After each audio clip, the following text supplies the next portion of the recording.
تو ہم کیا سمجھیں کس طرح سے عمران خان کو اب آخری حربہ یہی رہ گیا نا کہ آپ ملٹری کوڈ لے جائیں؟ دیکھیں ہاشمی صاحب، اس کے اندر دو اہم خبریں ہیں اور دونوں خبریں اپنے ویورز کے سامنے رکھتے ہیں. ایک تو جناب باجوہ جو کہ اس وقت جناب فیض حمید سے فاصلہ اختیار کرتے ہوئے نظر آ رہے ہیں، یا یہ حکومت کٹ پتلی حکومت جو جناب باجوہ کے خلاف کارروائی کا مطالبہ نہیں کر رہی، یا فوجی اسٹیبلشمنٹ جو کہ فی الحال اس موڈ میں نظر نہیں آ رہی کہ جناب باجوہ کا کورٹ مارشل کیا جائے. لیکن جناب فیض حمید جو کچھ کر رہے تھے اس کی ذمہ داری جناب باجوہ پر کیسے تھی، اس کے متعلق ایک واقعہ جس کے کئی اینکرز اور کئی سینئر صحافی یعنی شاہد ہیں وہ اپنے ویورز کے سامنے رکھتے ہیں. کیونکہ ایک ہائی پروفائل پریس بریفنگ جو ہے یہ جی ایچ کیو میں ہوئی، اور اس وقت کے army chief general retired Qamar Javed Bajwa یہ بریفنگ دے رہے تھے، ان کے ساتھ کچھ سینئر جنرلز اور بھی تھے. اور اس بریفنگ میں جناب فیض حمید کے متعلق ایک سوال کیا گیا تھا، اور اس سوال کے جواب میں کوٹ ان کوٹ جناب باجوہ نے ان تمام سینئر صحافیوں اور ان اینکرز کے سامنے یہ کہا تھا کہ جناب فیض حمید ایک انتہائی قابل جنرل ہے.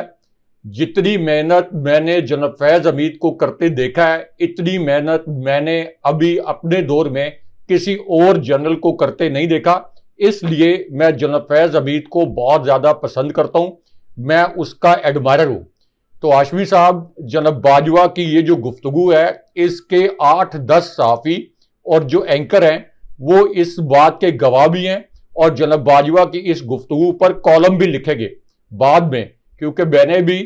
جو اس سے پہلے فوجی قیادتیں رہی ہیں ان کی آرمی چیفز کی بریفنگز اٹینڈ کی ہیں. اس وقت یہ کہا جاتا ہے کہ اس کو آپ نے ہمیں کوٹ کر کے کوئی خبر نہیں دینی، لیکن بعد میں آپ تجزیوں کی صورت میں یا ایک سرٹن ٹائم کے بعد آپ یہ خبر جو ہے وہ دے سکتے ہیں، لیکن آپ ایک پلس کے طور پر، ایک تجزیے کے طور پر اس کو اپنی خبر میں شامل کر سکتے ہیں. تو اس کا مطلب یہ ہے کہ جناب باجوہ کے جو سب سے فیورٹ جنرل تھے وہ کون تھے؟ جناب فیض حمید. جناب باجوہ نے یہ کہا کہ سب سے قابل بھی ہیں، سب سے زیادہ کام بھی کرتے ہیں، اور یہی بات جو ہے جو کہ 10 کے قریب صحافیوں اور اینکرز کے سامنے جناب باجوہ نے کی. آج عمران خان صاحب نے اپنی میڈیا ٹاک میں یہ کہا کہ مجھے جناب باجوہ نے بتایا تھا کہ جناب فیض حمید ایک بہت قابل جنرل ہے. اب اس کا کیا مطلب ہے؟ اس کا مطلب یہ ہے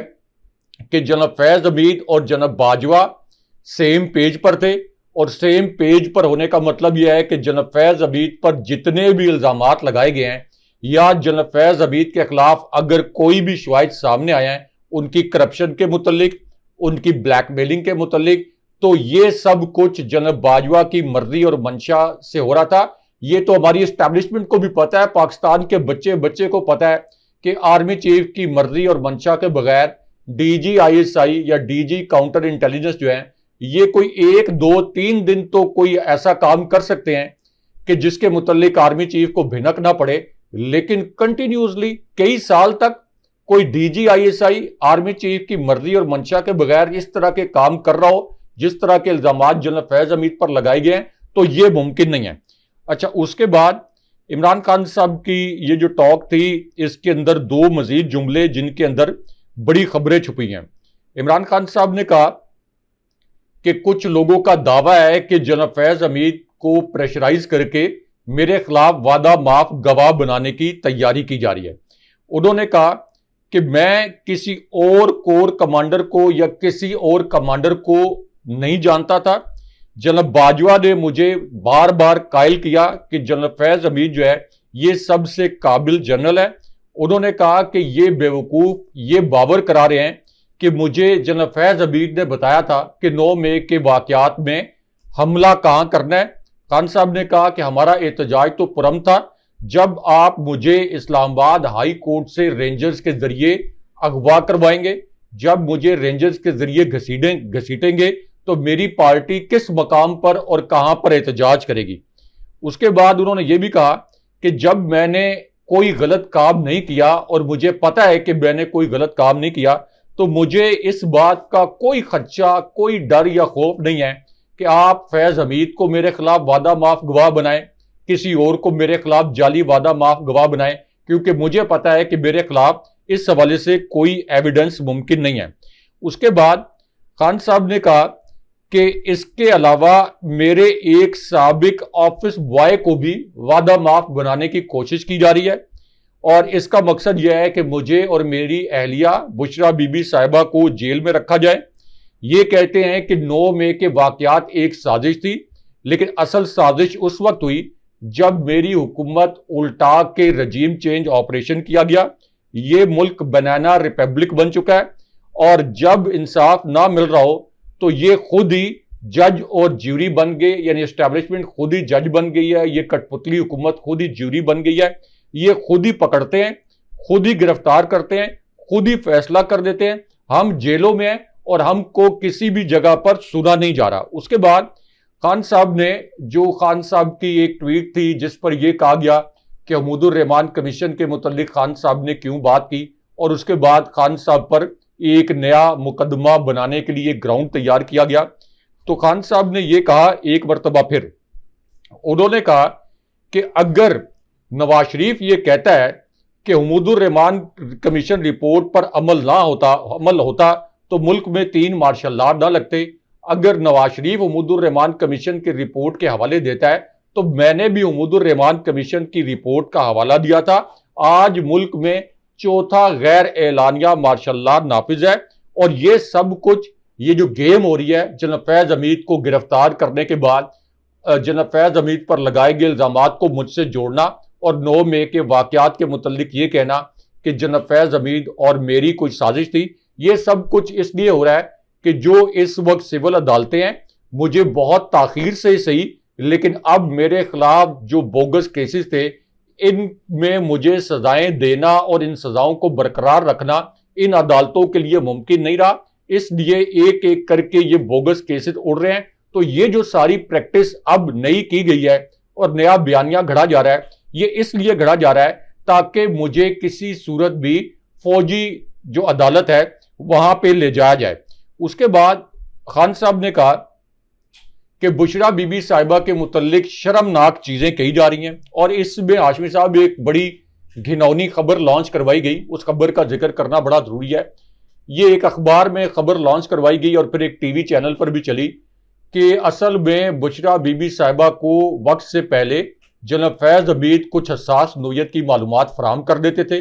جناب فیض حمید بشرا بی بی صاحبہ کو بتاتے تھے کہ آگے کیا کچھ ہونے والا ہے، تو اس کی بنیاد پر بشرا بی بی صاحبہ عمران خان صاحب کو انفارمیشن دیتی تھی، اور عمران خان صاحب اس بات پر قائل ہو جاتے تھے کہ بشرا بی بی صاحبہ کو کوئی الہام ہوا ہے، اس لیے عمران خان صاحب بشرا بی بی کے ایک طرح سے معتقد بن گئے، اور ان کی الہامی صلاحیتوں پر عمران خان صاحب جو ہیں پھر یقین کرنے لگے۔ اچھا، اب یہ اتنی مضحکہ خیز بات ہے، ایک تو جناب فیض حمید کوئی آرمی چیف تو نہیں تھے کہ وہ آگے کے سارے واقعات بتائیں کہ آگے کیا ہونے والا ہے۔ دوسری بات یہ ہے کہ عمران خان صاحب کوئی نواز شریف، آصف علی زرداری کی طرح کوئی نیم پڑھے لکھے یا کوئی آپ کہہ لیں ستارتن میں کہہ رہا ہوں کوئی جائل سے لیڈر تو نہیں ہے کہ جن کا ایک فریکچرڈ ویو ہو۔ عمران خان صاحب آکسفورڈ کے پڑھے ہوئے ہیں، عمران خان صاحب نے پوری دنیا میں کرکٹ کھیلی ہے، عمران خان صاحب کا ایک انٹرنیشنل ویژن ہے جس کی عالمی میڈیا اور عالمی ادارے جو ہیں وہ ایکنالج بھی کرتے ہیں، اس کی تصدیق بھی کرتے ہیں۔ تو کیا عمران خان صاحب کے متعلق یہ کہا جا سکتا ہے کہ بشرا بی بی صاحبہ نے جناب فیض حمید کے کئی باتوں کے متعلق کوئی پیش گوئیاں کر دیں، تو عمران خان صاحب جو ہیں وہ یہ سمجھ بیٹھے کہ بشرا بی بی صاحبہ کو الہام کر سکتی ہیں، تو اس وجہ سے عمران خان صاحب بشرا بی بی صاحبہ کی باتوں میں آگے۔ تو یہ ایک مضحکہ خیز قسم کا جو بیانیہ ہے یہ نیا بنانے کی کوشش کی گئی، لیکن یہ اتنی جلدی پٹا کہ جس ویب سائٹ پر یہ خبر شائع کی گئی تھی وہ کوئی آدھے گھنٹے کے بعد غائب کر دی گئی۔ اب مجھے I'm not sure کہ ٹی وی چینلز کی ہیڈ لائن سے بھی غائب کی گئی یا نہیں کی گئی، لیکن بہرحال ویب سائٹ سے اس کو غائب کر دیا گیا۔ اس لیے خان صاحب نے کہا کہ بشرا بی بی صاحبہ کے متعلق شرمناک چیزیں کہی جا رہی ہیں کہ وہ فیض حمید سے انفارمیشن لیتی تھی، یہ ہمارے معاشرے میں نہیں ہوتا۔ بشرا بی بی کے متعلق اس قسم کی باتیں کرتے ہوئے ان کو شرم نہیں آتی۔ اصل میں ان کو ڈر یہ ہے کہ موجودہ چیف جسٹس فائز عیسیٰ جس نے مڈ اکتوبر میں ریٹائر ہو جانا ہے، اگر موجودہ چیف جسٹس چلا گیا تو ان کا الیکشن کا جو فراڈ ہے یہ پورا فراڈ ایکسپوز ہو جائے گا. اس لیے ان کی کوشش ہے کہ جسٹس فائز عیسیٰ کی رخصتی سے پہلے مجھے سزا دلوائیں. اس کے بعد خان صاحب نے 2 گواہیوں کے متعلق بھی بات کی. خان صاحب نے کہا کہ خواجہ آصف اور محمد زبیر جو کہ نواز شریف کے ترجمان بھی تھے, جو کہ جنرل باجوہ اور جنرل فیض حمید سے نواز شریف اور مریم نواز کے لیے ڈیل لینے کے لیے ملے بھی تھے. اب انہوں نے اعتراف بھی کر لیا کہ مجھے مریم نواز نے بھیجا تھا جنرل باجوہ اور جنرل فیض حمید کے پاس ڈیل لینے کے لیے. تو انہوں نے کہا کہ اب خواجہ آصف اور محمد زبیر بھی گواہی دے چکے ہیں کہ جناب باجوہ نے سب کچھ مدت ملازمت میں توسیع کے لیے کیا. کیا عمران خان پاگل تھا جو اپنے نہتے لوگوں کو حکم دیتا کہ وہ کور کمانڈر ہاؤس جائیں؟ اگر میں نے کور کمانڈر ہاؤس جانے کا کوئی حکم دیا ہوتا اور فوج کے خلاف بغاوت کروانے کا کوئی حکم دیا ہوتا تو میں اپنے لوگوں کو یہ کہتا کہ آپ بغیر کسی ہتھیار کے نہتے کور کمانڈر ہاؤس جیسی حساس جگہ پہ چلے جائیں. اگر میں نے غلط کام نہیں کیا تو مجھے پتا ہے کہ میں نے نہیں کیا, اس لیے میں بار بار یہ کہتا ہوں کہ ایک آزاد جوڈیشل کمیشن بنائیں. خان صاحب نے کہا کہ میرے خلاف تمام کیسز جب بھی کوئی عدالت میرٹ پر کھڑی ہو گئی تو یہ کیسز جو ہیں وہ ختم ہو جائیں گے. اس کے بعد آخری جو خان صاحب کا انکشاف تھا, انہوں نے کہا کہ میرے خلاف جو 2 سازشیں تھیں ان میں پہلی سازش یہ تھی کہ جناب باجوہ براہ راست نواز شریف کے ساتھ رابطے میں آ چکے تھے. میں پرائم منسٹر تھا, جناب باجوہ کو مجھے جواب دہ ہونا چاہیے تھا. جناب باجوہ ایک سبارڈینیٹ کے طور پر پرائم منسٹر کو جواب دہ ہونا چاہیے تھا, لیکن وہ ایک مفرور مجرم نواز شریف کے ساتھ رابطے میں آ چکے تھے. نہ صرف نواز شریف کے ساتھ رابطے میں آ گئے بلکہ نواز شریف نے ان کو حکم دیا کہ جناب فیض حمید کو ہٹا دو تاکہ رجیم چینج آپریشن کی راہ ہموار کی جا سکے. اور اس کے بعد پھر خان صاحب نے کہا کہ جناب باجوہ کا دوسرا بہت بڑا جرم یہ تھا کہ جناب باجوہ نے ایک ایسے کریکٹر کو جس کو پاک فوج ریاست کا غدار قرار دے چکی تھی یعنی حسین حقانی, اس کو $35,000 میں لابنگ کے لیے ہائر کیا اور پھر حسین حقانی نے امریکی حکام کے سامنے میرے خلاف لابنگ کی اور مجھے امریکہ مخالف ثابت کیا. تو اس کا مطلب یہ ہے کہ خان صاحب کہہ رہے ہیں کہ جناب باجوہ کے خلاف گواہیاں بھی آ گئی ہیں. جو ایک واقعہ میں نے سنایا کہ جناب فیض حمید کو سب سے قابل اور محنتی جنرل جناب باجوہ کہتے تھے, تو اس کا مطلب یہ ہے کہ خواجہ آصف کے بیانات, محمد زبیر کے بیانات, عمران خان صاحب کے جو یہ گواہی سامنے آئی اور 10 صحافیوں کی گواہی کہ جناب باجوہ نے جناب فیض حمید کو قابل اور محنتی جنرل قرار دیا تھا, تو اس کا مطلب یہ ہے کہ جناب باجوہ جناب فیض حمید کے خلاف کوئی شواہد موجود ہیں تو ان تمام جرائم میں جناب فیض حمید سے زیادہ ایک ماسٹر مائنڈ کے طور پر ملوث ہیں. اس لیے ہر روز ایک ہیش ٹیگ جو ہے جناب باجوہ کے کورٹ مارشل کا یہ ٹویٹر پر ٹرینڈ کر رہا ہوتا ہے. ڈاکٹر صاحب, سپریم کورٹ پاکستان میں یہ جو آڈیو لیکس کا معاملہ ہے, وفاقی حکومت چلی گئی اور وہاں سے اب جو حکم جاری کیا گیا ہے, اچھا اس سے پہلے کہ یہ ڈیٹیل میں رکھوں کہ وہاں سے کیا آیا, ڈاکٹر صاحب آڈیو لیکس کیس کے اندر جو ایک ٹائم لائن ہے یہ بتانی بڑی ضرورت ہے, ضروری ہے اپنے سننے والوں کو, اور ہوا اصل میں کیا ہے. اچھا بابر ستار رائے صاحب آڈیو لیکس کیس کے اندر اس کیس کی انہوں نے سماعت کی, ان کے خلاف FIA, پیمرا اور IB نے عدم اعتماد بھی کیا, لیکن اس کے باوجود انہوں نے اس کیس کو کنٹینیو کیا, وہ سنتے رہے اور پھر اس کے ساتھ ساتھ انہوں نے جرمانہ بھی کیا ہے. اس کے بعد وقفے سے انہیں دھمکیاں بھی دی جاتی رہی. جسٹس بابر ستار نے اپنے خلاف جو سوشل میڈیا پر رائے صاحب جو کمپین چل رہی تھی اس کا ذکر خط کے ذریعے چیف جسٹس اسلام آباد ہائی کورٹ کو بھی کیا. آڈیو لیکس کیس کی سماعت کے دوران سیکیورٹی اسٹیبلشمنٹ کے اعلیٰ حکام کی جانب سے انہیں پیچھے ہٹ جانے کا بار بار پیغام موصول ہوتا ہے, اس میں اس کو ذکر کرتے ہیں. پھر جسٹس بابر ستار نے یہ بھی لکھا کہ میں نے ایسے دھمکی امیز حربے پر کوئی توجہ نہیں دی, میں نے یہ نہیں سمجھا کہ ایسے پیغامات سے انصاف کے عمل کا کوئی نقصان پہنچنے کا خطرہ ہے. خط میں لکھا گیا کہ آڈیو لیکس کیس میں خفیہ اور تحقیقاتی اداروں کو عدالت نے نوٹس کیے, متعلقہ وزارتیں, regulatory bodies, ISI, IB, FIA کو نوٹس کیے, عدالت نے PTA اور پیمرا کو بھی نوٹس کیے. پھر جسٹس بابر ستار نے رائے صاحب 25 جون کو ایک حکم نامہ جاری کیا اور اس حکم نامے کے مطابق کوئی بھی ایجنسی کسی بھی شہری کی نجی زندگی میں دخل اندازی کرنے کی مجاز نہیں ہے اور نہ ہی وہ کسی کی آڈیو ریکارڈ کر سکتی ہے.